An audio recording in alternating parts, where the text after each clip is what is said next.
नागपुर ग्रामीण शिवसेना उपजिला प्रमुख शिंदे गुट के वरदराज पिल्ले दो टूक कहा कि हमारी सरकार का कार्य विकास की दिशा में प्रबल है।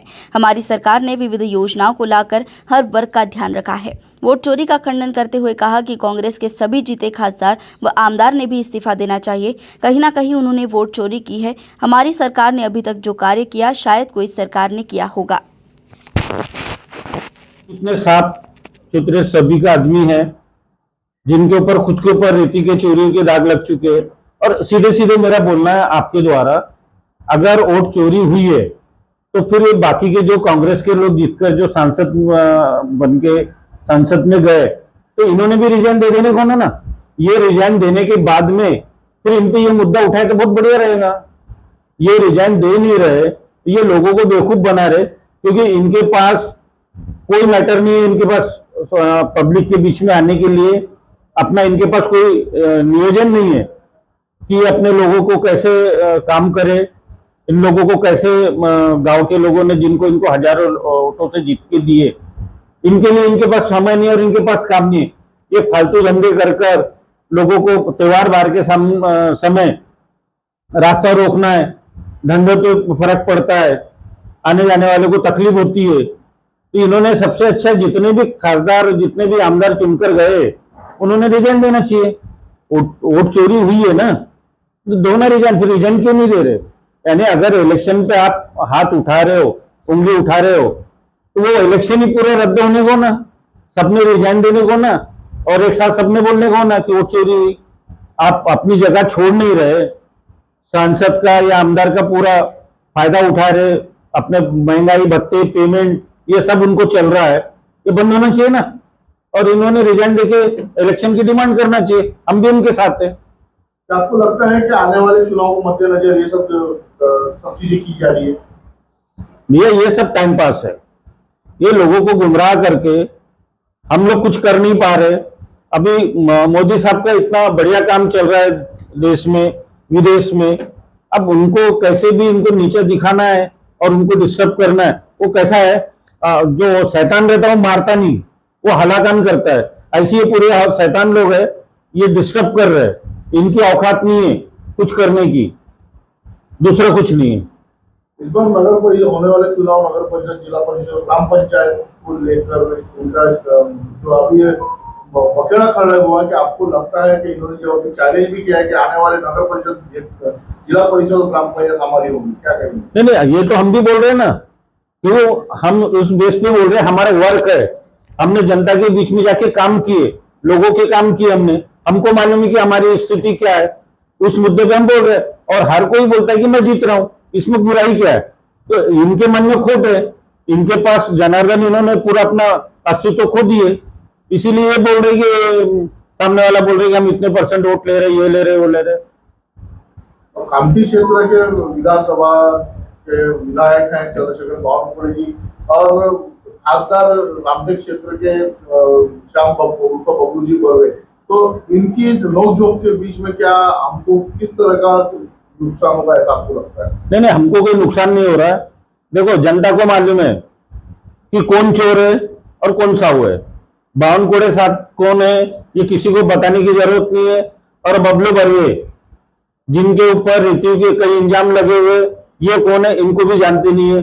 कि मुझे ज्यादा कुछ बोलना नहीं है, क्योंकि कनान से छोड़ो रामटेक लोकसभा के ऐसा कोई गांव नहीं है जो ना बावनकुळे साहब को जानते होंगे और ना इनको जानते होंगे।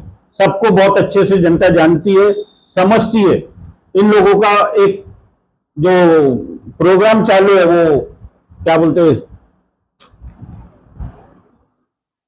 एक नुक्कड़ जो होता है, नुक्कड़ कलाकार जो लोग होते हैं, जो गांव गांव में जाकर नुक्कड़ सभाएं करते, नुक्कड़ ड्रामा करते, नाटक करते, समाज किसी भी समाज को लेके, किसी भी एक वर्ग को लेके जो संबोधन करते और लोगों को बलगाने का जो प्रयत्न रचते, वो अभी कांग्रेस का चालू है।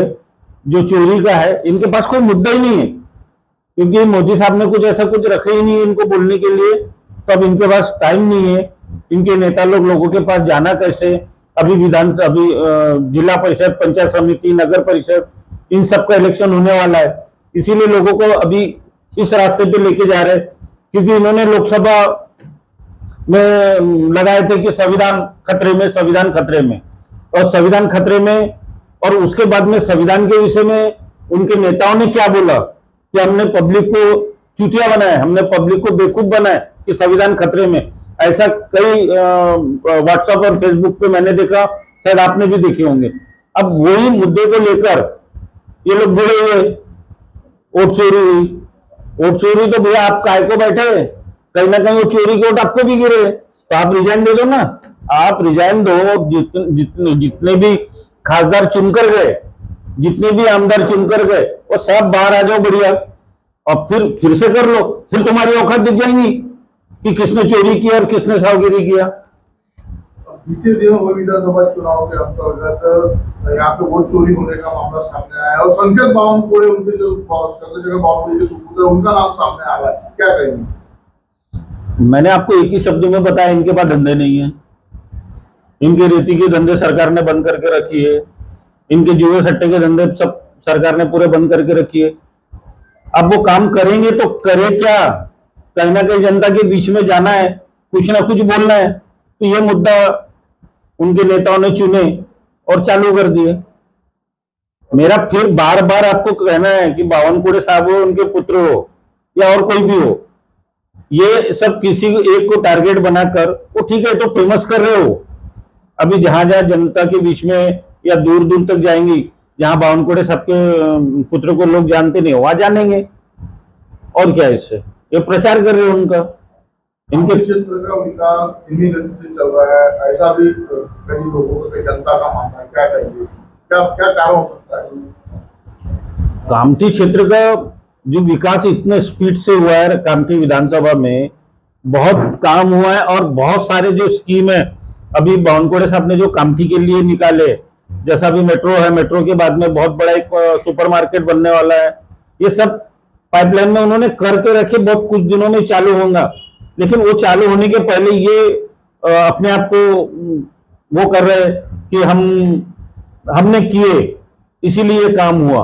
अब उदाहरण पे मैं आपको बताता हूँ, कनान में शमशान घाट को लेके बहुत बड़े बड़े दावेबाजी चले, हमने कर दिए, हमने कर दिए। अब मुझे ये बताओ कि फ्लड एरिया में ये शमशान भूमि बना सकते हैं क्या?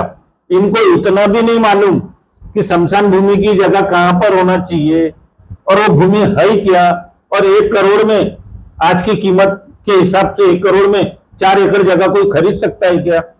और उसके लिए सबसे पहले हमारे क्षेत्र के जो आमदार है, हमारे क्षेत्र के जो मंत्री महोदय एडवोकेट आशीष जायसवाल साहब, इन्होंने 3 महीने पहले ही ये पत्र दे चुके थे, और वो पत्र का अगर आप बोले तो मेरे पास कॉपी भी हमने व्हाट्सएप फेसबुक पे भी डाले। और फिर मेरा बोलना है कि अगर हुआ भी है तो ये महाराष्ट्र गवर्नमेंट ने की है, ये माननीय चंद्रशेखर बावनकुळे साहब और माननीय आशीष जायसवाल साहब के मार्फत हुआ है। अगर खासदार से हुआ है तो ये वहां से होना चाहिए था, दिल्ली से लाने को होना था, पण खासदार निधि से अगर ये शमशान भूमि बनाते तो सबसे पहले हम अपने संगठन की तरफ से उनका स्वागत करने जाएंगे।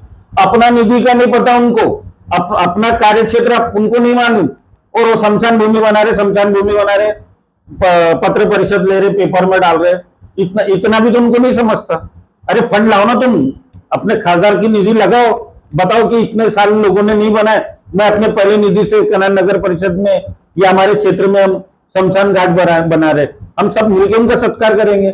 वो छोड़ के हमारा जो फंड है, हमारे कार्य क्षेत्र का जो काम है, हमारे जो आमदार है, हमारे जो खासदार है, उनका नाम लेने तुमको शर्म आती? आशीष जी जायसवाल राज्य वित्त मंत्री है, किस तरह की नीति यहाँ पर और किस तरह का विकास आगे होने वाला है, हमारे जनता को बताएं। अभी उन्होंने बहुत सारे स्कीम लाए हैं, और कोई भी काम सरकारी काम होता है, आप भी जानते, सब जानते कि कोई इतना बोले और पट से हो जाए, ऐसा होता नहीं है। जो काम उन्होंने लाए हैं वो सब पाइपलाइन में है, और बहुत जल्दी लोगों को काम दिखेगा।